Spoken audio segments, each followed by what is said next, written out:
In the city's most exclusive restaurant, where wealth was the only language spoken, a young waitress in a simple, worn uniform became the target of a powerful CEO's cruel amusement. He sneered at her, mocked her for her humble station, and delighted in humiliating her in front of a hushed dining room, certain that she was nothing more than a servant beneath his notice. He had no idea that the woman he was so casually degrading held a story of sacrifice and honor he could never comprehend. Across the room, a lone soldier watched the scene unfold, his jaw tightening with every insult. But when the waitress reached to clear a plate, her sleeve shifted, revealing something on her wrist that made the soldier's blood run cold. What happened next left everyone speechless. Before I continue the story, please subscribe. I need to reach 1,000 subscribers so I can keep bringing you stories like this every day.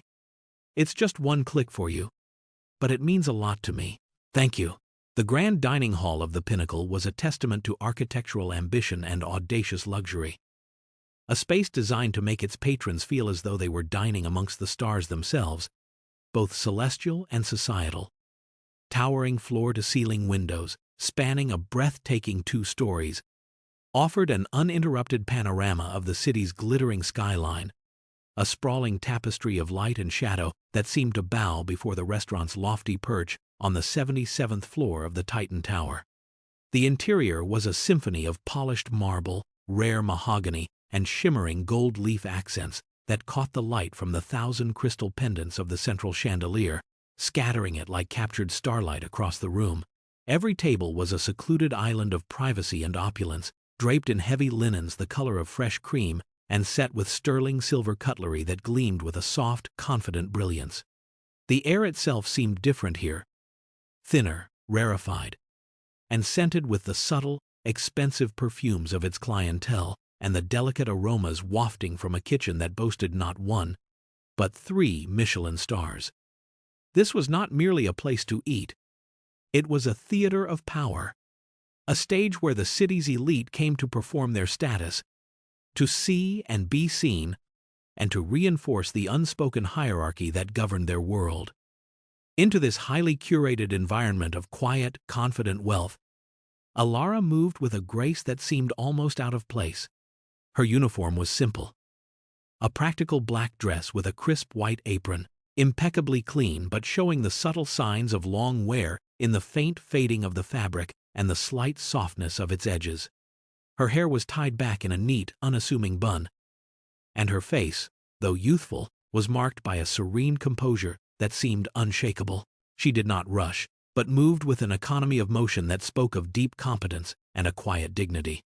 She was observant, her eyes taking in the needs of her tables with a quick, intelligent glance, anticipating a request for water before it was made, noticing the subtle shift in a diner's posture that indicated they were ready for the next course.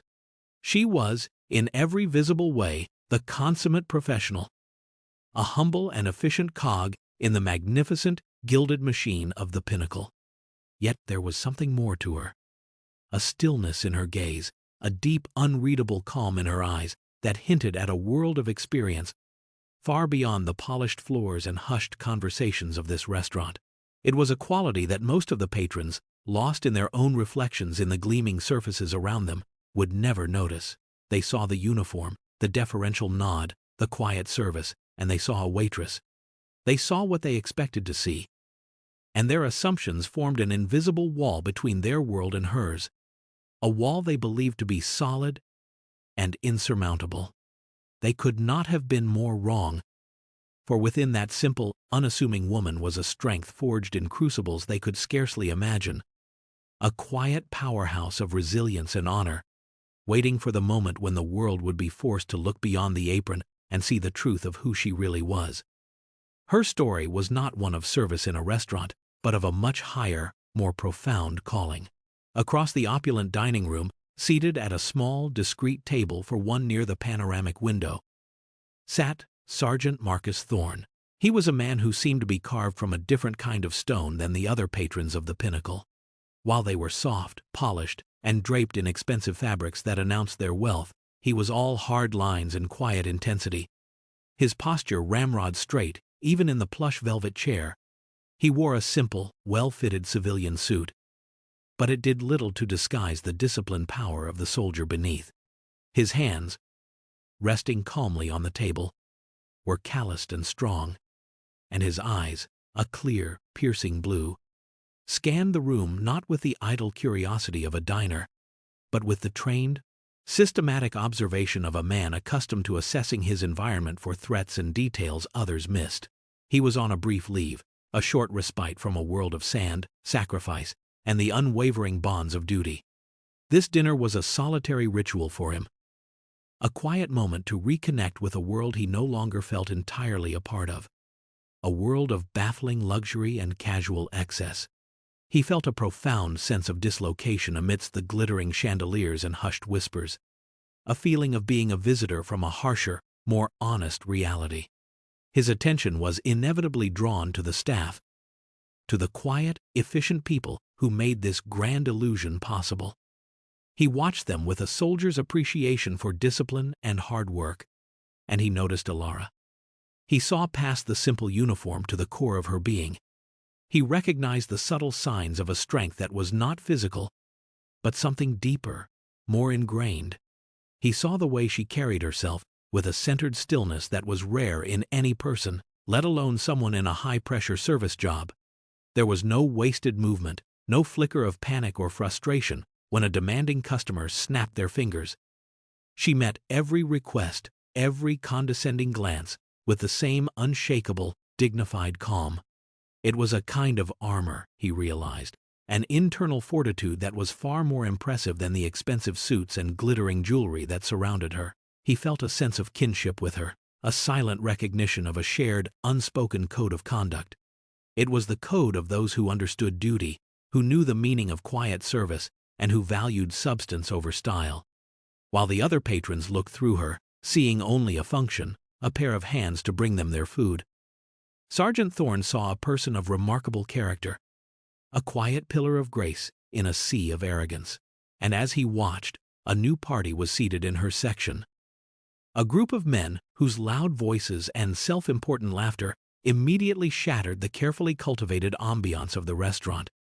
The man at their head, a portly figure in a suit that was just a little too tight, exuded an aura of such profound and unapologetic arrogance that Marcus felt an instant, instinctual dislike. This man, he sensed, was a storm about to break, and the calm, dignified waitress was directly in its path. The man's name was Alistair Finch, a name that was often whispered with a mixture of fear and envy in the city's financial district. He was a titan of corporate rating, a man who had built an empire by dismantling others, and he carried his reputation into a room like a weapon. His face was florid, his eyes small and perpetually narrowed, as if constantly calculating the value and weakness of everything and everyone he saw. He surveyed the Pinnacle not with awe, but with the proprietary air of a man who believed his money gave him ownership of any space he chose to occupy. His companions were a collection of younger, sycophantic executives, all echoing his booming laughter and nodding eagerly at his pronouncements. They were his court, and he was their king. As Ilara approached the table, a bottle of sparkling water in hand, Finch did not even bother to look at her. He continued his loud story, gesturing expansively with a thick hand adorned with a gold ring so large it was vulgar. Ilara waited patiently, a silent and unobtrusive presence at the edge of his orbit. When he finally finished his anecdote to the braying laughter of his men, he turned his eyes to her, and his gaze was not that of a customer to a server, but of a master to an object. A slow, dismissive sneer curled his lip. "Well, it's about time," he said, his voice dripping with condescension. "We were beginning to think we'd have to forage for ourselves." Ilara simply gave a slight, respectful nod. "My apologies for the wait, sir. May I pour you some water?" Her voice was low and steady, a calm river flowing against his jagged rocks of arrogance. Finch waved a dismissive hand. "Just do your job." He then turned back to his audience, pointedly excluding her from his world once more. The first act of humiliation had been small, a casual flick of disrespect, but it was a clear statement of intent. He saw her not as a human being, but as an inconvenience, a functionary whose existence was justified only by her ability to serve his immediate desires. For the next several minutes, he and his party ignored her completely, leaving her to stand in quiet readiness as they loudly debated their wine selection, their voices cutting through the hushed elegance of the dining room. From his table, Marcus Thorne watched, his hands slowly clenching into fists beneath the white linen of his tablecloth. He knew men like Finch. He had seen them in every corner of the world, men whose power and wealth had corroded their souls, leaving them hollow and cruel. They were bullies who preyed on those they perceived as weak. Their arrogance, a flimsy shield for a deep and abiding insecurity. Marcus had fought against tyrants on a global scale, and he recognized the same petty tyranny in Alistair Finch's sneering dismissal of the quiet waitress. He saw the first stone being thrown in a battle of dignity versus disdain, and he felt a powerful, protective urge to intervene, to shield the calm woman from the man's ugliness. But he also recognized the immense strength in Ilara's composure. She did not flinch, she did not scowl. She simply stood her ground, a silent testament to a grace that Finch and his cronies could never hope to understand. The tension in the air was palpable, a low hum of impending conflict that only a few, like the observant soldier, could truly feel. The second act of humiliation began with the wine. After a long and performatively loud discussion, Finch finally settled on a bottle of Chateau Margaux, a vintage that cost more than Ilara, likely made in a month. When she returned with the bottle and presented it for his approval, he snatched it from her hands without a word of thanks. He squinted at the label, holding it close to his face as if inspecting it for flaws. "Are you sure this is the correct year?" he demanded, his tone implying that she was either too stupid or too deceitful to be trusted. "Yes, sir," Ilara replied calmly. "The 2009, as you requested." Finch made a skeptical grunting sound and waved his hand for her to open it. She performed the ritual with practiced, efficient grace. The clean cut of the foil, the smooth turn of the corkscrew, the whisper of the cork leaving the bottle. She poured a small amount into his glass for him to taste. He swirled the deep red liquid, sniffed it with the exaggerated air of a connoisseur, and then took a sip. He held the wine in his mouth for an overly long time before swallowing dramatically. He set the glass down with a thud. "It's adequate," he pronounced, as if delivering a verdict from on high. "Barely." He then gestured for her to pour for his guests. But as she leaned in to fill the first glass, he subtly shifted his chair, jostling her arm. A few drops of the expensive red wine splashed onto the pristine white tablecloth. Finch erupted. "Good heavens, woman! Look what you've done! Are you completely incompetent?" His voice boomed across the restaurant, causing heads to turn at nearby tables. The quiet murmur of conversation faltered as dozens of pairs of eyes fixed on the unfolding drama. Ilara straightened up, her face pale, but her expression still composed. "My deepest apologies, sir. It was an accident." "An accident?" Finch scoffed, his voice rising in volume. "An accident of carelessness. This is a $5,000 bottle of wine you're sloshing around like cheap grape juice. Do you have any idea of the value of things? Of course you don't. People like you. You just float through life with no concept of quality, of excellence." He was playing to the audience now, his voice filled with righteous indignation. He was not just a customer complaining about a spill. He was a guardian of standards, a defender of a certain class of living against the sloppiness of the lower orders. His sycophants nodded in agreement, their faces a mixture of feigned outrage and embarrassment. Across the room, Marcus Thorne felt a surge of hot anger. The man's cruelty was so transparent, his arrogance so repellent. He could see the subtle shift of the chair, the deliberate act of sabotage designed purely to create an opportunity for public humiliation. He wanted to stand up, to walk over to that table and call Finch out for the pathetic bully he was. But what could he do? Cause a scene? Get thrown out? He was a soldier, trained in discipline, not a brawler in a fancy restaurant. He gripped the edge of his table, his knuckles white, and forced himself to remain seated, his eyes locked on Ilara, willing her to stay strong. Ilara did not crumble.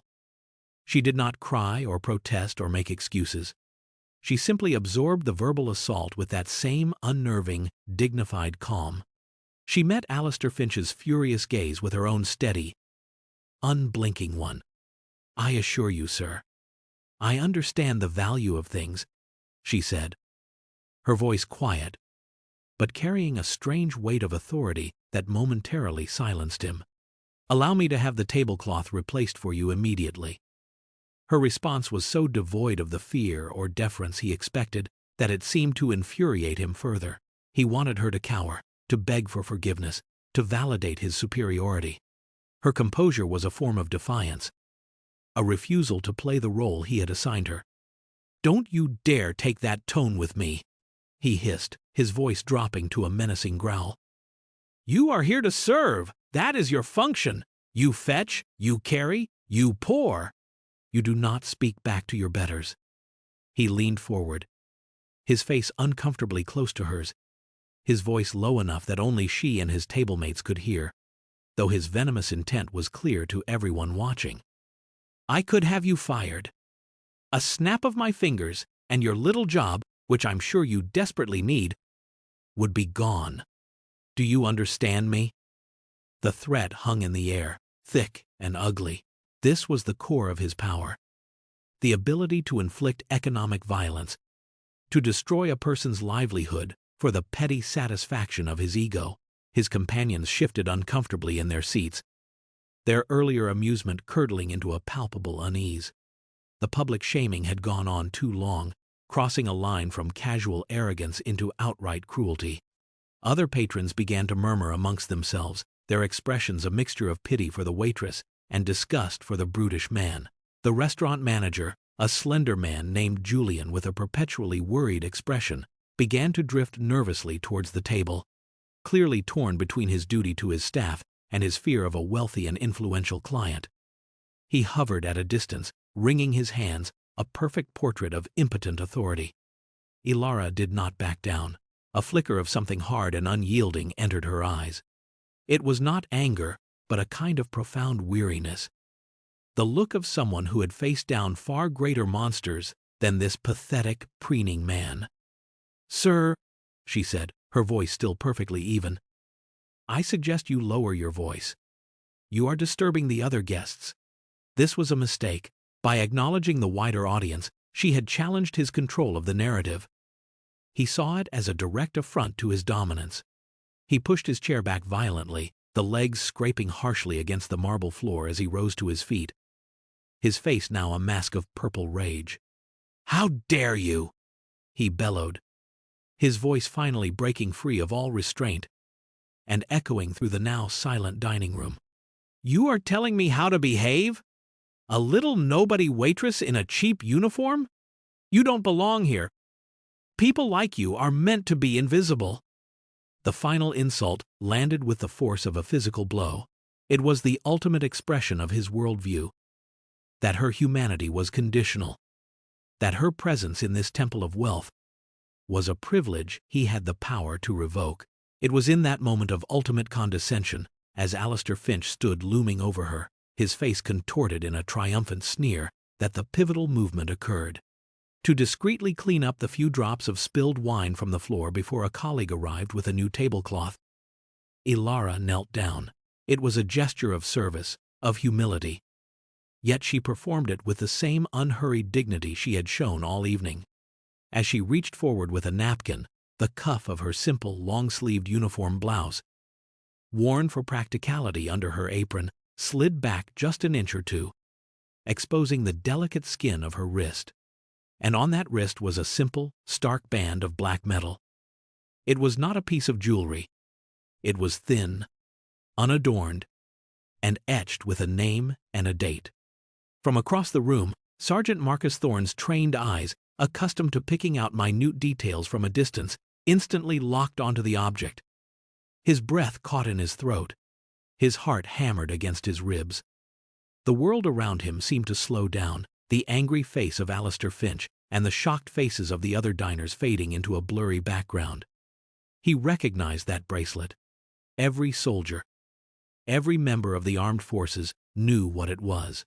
It was a memorial bracelet, a sacred object worn to honor a fallen comrade, a constant, tangible reminder of the ultimate sacrifice. But it was the specific etching on this particular bracelet that sent a jolt of pure, unadulterated shock through him. A lightning strike that seemed to reconfigure his entire understanding of the scene before him. He could not see the full name from this distance, but he could see the last name, the one that was seared into his own soul, the name that defined his entire life and legacy. It was his own thorn. The bracelet was for a thorn. A cold dread, mingled with a disbelieving awe, washed over him. There was only one thorn in the entire armed forces whose death would warrant such a tribute being worn by someone with the quiet, steely strength of this woman. It wasn't just any soldier. The specific design and the context suggested a significance that was off the charts. His mind raced, connecting impossible dots. The woman's composure under fire, her unshakable dignity, her quiet authority. It wasn't the poise of a career waitress. It was the discipline of someone who had walked through fire and emerged unbroken. Without conscious thought, Marcus was on his feet. The scrape of his own chair was loud in the dead silent room. He moved with a purpose and a sudden explosive energy that commanded the attention of everyone present. He strode towards the table, his eyes fixed not on the sputtering, furious Alistair Finch, but on the kneeling woman with the simple black band on her wrist. He came to a halt a few feet away, his body snapping to the rigid, formal posture of a soldier in the presence of a superior officer. His voice, when he spoke, was clear, respectful, and filled with a profound, earth-shattering reverence that cut through the tension like a ceremonial sword. "Ma'am," he said, his voice cracking with emotion. "Dr. Thorne? Is that you?" The name dropped into the silent room with the force of a bomb. Alistair Finch froze, his mouth half open, his tirade cut short. He stared at the soldier, then back at the waitress, his mind unable to process the sudden shift in the scene. Dr. Thorne? The name meant nothing to him, but the soldier's tone, the absolute unwavering respect in his voice, was unmistakable and utterly baffling. Alara slowly rose to her feet, her eyes meeting Marcus's. A flicker of surprise crossed her features, followed by a soft, weary recognition. She pulled her sleeve down, a reflexive, protective gesture. "Sergeant," she said, her voice low and calm, acknowledging his rank with a subtle nod. "At ease." The two words were spoken quietly, but they carried an undeniable weight of command. They were the words of someone accustomed to being obeyed, of someone who understood the language of the world Marcus came from. The exchange, lasting only a few seconds, completely altered the power dynamics in the room. Finch, who had been the center of the universe moments before, was now a confused and irrelevant bystander in a conversation he did not understand. "What is this?" he blustered, trying to reclaim control. "What's going on? Who is this?" Marcus Thorne turned his head slowly, and the look he gave Alistair Finch was one of such pure, undiluted contempt that the man actually took a step back. The respectful soldier was gone, replaced by a warrior whose eyes promised a world of pain. "You are addressing Dr. Alara Thorne," Marcus said, his voice dangerously quiet. "And you, sir, are a disgrace." He then turned his full attention back to Alara, his expression softening into one of profound respect and something akin to grief. "The bracelet, ma'am," he said, his voice thick with emotion. "I recognize the name. General Thaddeus Thorne." Alara's composure finally wavered. A shadow of deep, old pain crossed her face. She touched the black metal band on her wrist gently. "He was my husband," she said softly. The revelation hung in the air, stunning the room into an even deeper silence. General Thaddeus Thorne was not just a name. He was a legend. A 4-star general, a national hero, a man who had led armies and advised presidents, who had been killed in a classified operation deep in enemy territory 2 years prior. His death had been mourned by the nation. And this quiet, unassuming waitress was his widow. The woman Alistair Finch had just called a nobody, a servant who didn't belong, was the surviving partner of one of the country's most revered military figures. The dramatic irony was so thick, so potent, it was almost suffocating. Every insult Finch had hurled at her, every sneer and condescending remark, now seemed not just cruel, but sacrilegious. He hadn't just been berating a waitress, he had been desecrating a sacred memory. The other diners stared, their mouths agape, as they furiously whispered to each other. The name Thorne, spreading through the room like wildfire. The puzzle pieces clicked into place for everyone at once. Her impossible calm, her quiet dignity, her refusal to be broken. It was the strength of a woman who had endured the unendurable, who had stood by the side of greatness and had found her own in its aftermath. The restaurant manager, Julian, who had been hovering uselessly nearby, now seemed to grasp the cataclysmic nature of the situation. His face, which had been pale with fear of Finch, was now ashen with a new, more profound terror. He rushed forward, his hands fluttering nervously. "Dr. Thorne! I had no idea. My deepest, most sincere apologies for this gentleman's behavior." His voice was a squeak of desperation. He looked at Alistair Finch with an expression of pure horror, as if seeing a man who had just casually lit a match in a dynamite factory. Finch himself looked utterly policed. His florid face had drained of all color, leaving it a pasty, sickly gray. His blustering rage had evaporated, replaced by a dawning, panicked comprehension. He was a man who understood power, and he could feel the very foundations of his world crumbling beneath his feet. He had built his life on the ability to accurately assess and intimidate people, and he had just made a mistake of such monumental proportions that it defied calculation. His mind, usually so quick and ruthless, was a blank slate of shock. He opened and closed his mouth several times, but no sound came out. The sycophants at his table were already distancing themselves, their chairs inching away from him as if he were suddenly radioactive. Their faces were masks of horrified embarrassment, their eyes darting around, avoiding his, desperate to disassociate from his catastrophic social implosion. Ilara, however, seemed to take no satisfaction from his sudden downfall. She looked at the terrified manager and the stunned CEO with that same weary, profound sadness. "It's all right, Julian," she said, her voice regaining its steady calm. She then turned her gaze to Alistair Finch, and there was no triumph in her eyes, only a quiet, piercing disappointment. "You asked me if I understood the value of things," she said, her voice clear and resonant in the silent room.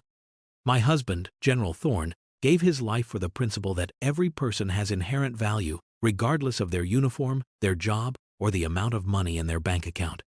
He died defending your right to sit here in safety and enjoy your $5,000 bottle of wine." Every word was a carefully aimed dart, striking not at his ego, but at the hollow space where his conscience should have been. "This," she said, gesturing to the opulent room, "this is a luxury. The uniform I wear is a job. But that," she said, pointing a finger at Sergeant Marcus Thorne, who stood like a stone sentinel beside her, "that is a man of value. His service, his sacrifice, is real. The bracelet I wear is a reminder of the true cost of the freedom you take so for granted." The comeuppance was not loud or violent. It was a quiet, devastating dismantling of a man's entire worldview, delivered with the precision of a surgeon and the moral force of a prophet. Finch visibly deflated, his large frame seeming to shrink, his expensive suit suddenly looking like a cheap costume. The power he wielded, derived from wealth and intimidation, was utterly useless against the moral authority that Ilara now commanded. The vindicator, in this narrative, was not a single person who arrived to deliver the final blow, but rather the crushing weight of truth itself, brought to light by Sergeant Thorne's recognition. However, the final systemic consequences were yet to be delivered. As Finch stood there, speechless and sweating, a new figure entered the scene. A tall, impeccably dressed man with silver hair and a deeply concerned expression strode purposefully from a back office. This was Mr. Dubois, the owner of the entire Titan Tower, including the Pinnacle. He had been alerted by the manager via a silent panic button moments ago. He walked directly to Elara, bypassing Finch completely, and took her hand gently. "Elara," he said, his voice filled with genuine warmth and deep respect. "I am so sorry. I came as soon as I heard. Are you all right?" "I'm fine, Robert," she replied with a small, grateful smile. The use of his first name was another shocking revelation for everyone watching. This wasn't just an employee and her boss. This was a relationship of equals, of friends. Dubois then turned to Finch, and his warm expression vanished, replaced by a gaze as cold and hard as the marble floor. "Mr. Finch," he said, his voice dangerously low, "I believe you are familiar with the Thorn Foundation for Veterans and their families?" Finch's last vestiges of color drained from his face. The Thorn Foundation was one of the largest and most respected charitable organizations in the country. A behemoth of philanthropy with a multi-billion-dollar endowment, it was a symbol of integrity and national gratitude. "Yes, of course," Finch stammered. "A fine organization." "Indeed," Dubois continued, his voice like ice. "Its chairwoman is a very private person who, for the last year, has been working in every level of service industry that employs veterans, from cafes to five-star restaurants, to better understand the challenges they and their families face upon returning to civilian life. She does this anonymously to get an honest, unfiltered view of the world." He paused, letting the words sink in. "The chairwoman of the Thorn Foundation," he said, spelling it out for the shattered man, "is Dr. Elara Thorn." The final piece fell into place. Elara wasn't just a war widow working a menial job. She was an incredibly powerful and influential figure, a philanthropist on a grand scale, conducting undercover research to inform the mission of her massive organization. The job as a waitress was a disguise, a tool for a much greater purpose. Dubois then delivered the final, crushing blow. "I also happen to sit on the board of your company, Alistair. Or rather, I did. I will be submitting my resignation in the morning, along with a full report of this evening's events to the other board members. Furthermore, I am aware that your firm, Finch Capital, has been aggressively lobbying for a partnership with the Thorn Foundation for the last 6 months. Consider that proposal permanently rejected." Each sentence was a nail in the coffin of Alistair Finch's professional life. He had not just insulted a waitress, he had insulted the one person who held the key to a deal he desperately wanted.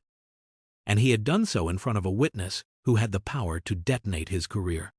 He had, in his blind arrogance, authored his own complete and utter destruction.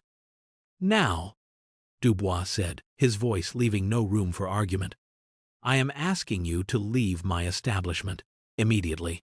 The walk of shame that Alistair Finch endured was excruciating. Under the silent, judgmental gaze of every patron and staff member in the Pinnacle, he stumbled back to his table. His companions, who had once been so eager to bask in his reflected glory, now looked away, their faces burning with humiliation by association. They gathered their things in a hurried, clumsy silence, avoiding his eyes. Their sycophancy vanished, replaced by a desperate need to escape the toxic blast radius of his social ruin.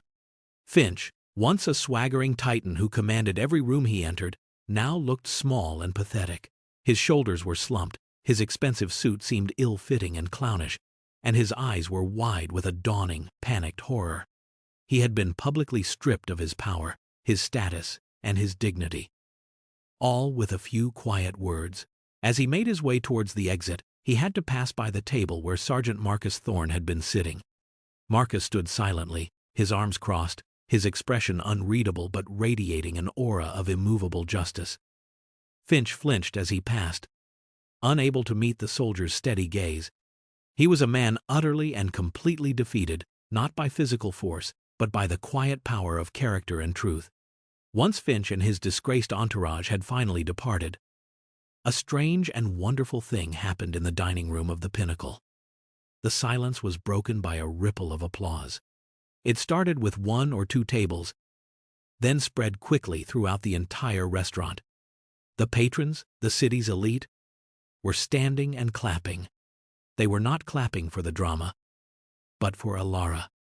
They were applauding her grace, her strength, her quiet defiance in the face of such ugliness.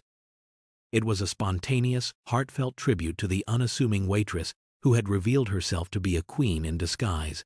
Alara looked taken aback by the sudden ovation, a faint blush rising on her cheeks. She was not a person who sought the spotlight, and this public display of support clearly made her uncomfortable. Mr. Dubois leaned in and whispered something to her, and she nodded. She then turned to Sergeant Thorne, who was still standing at attention nearby. "Sergeant," she said, her voice filled with a sincere warmth. "Thank you. You did not have to intervene."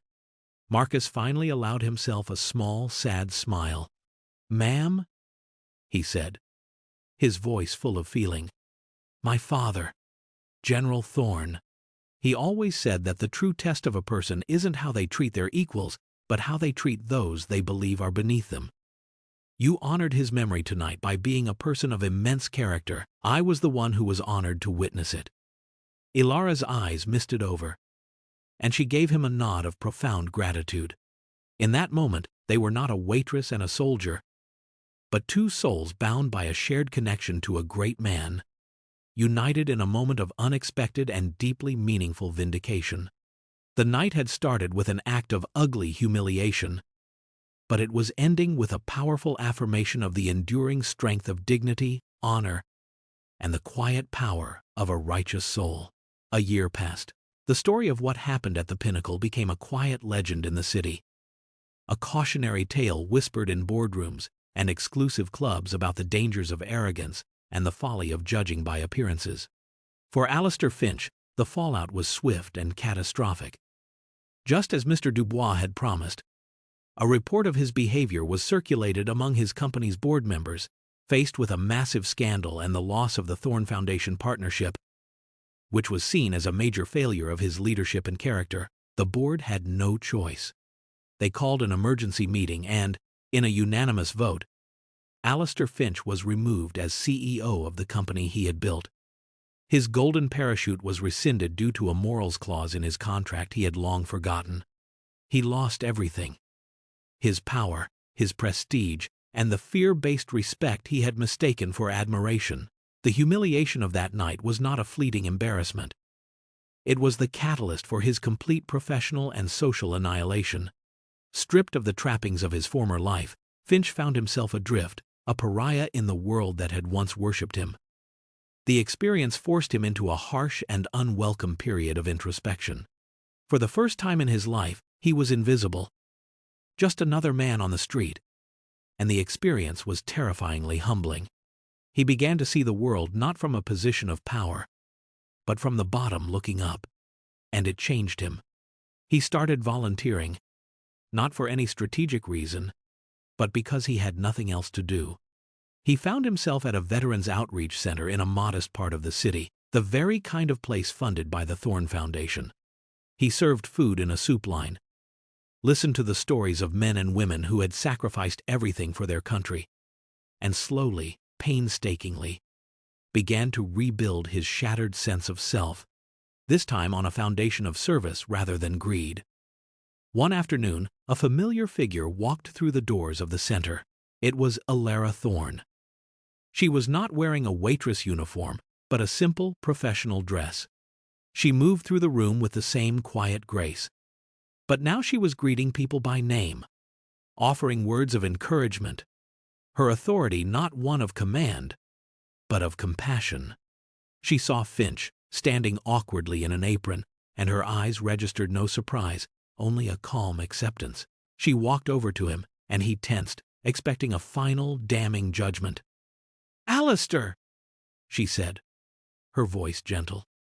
"It's good to see you here."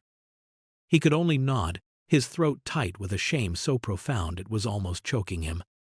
I'm sorry," he managed to say. the words feeling pitifully inadequate. For that night.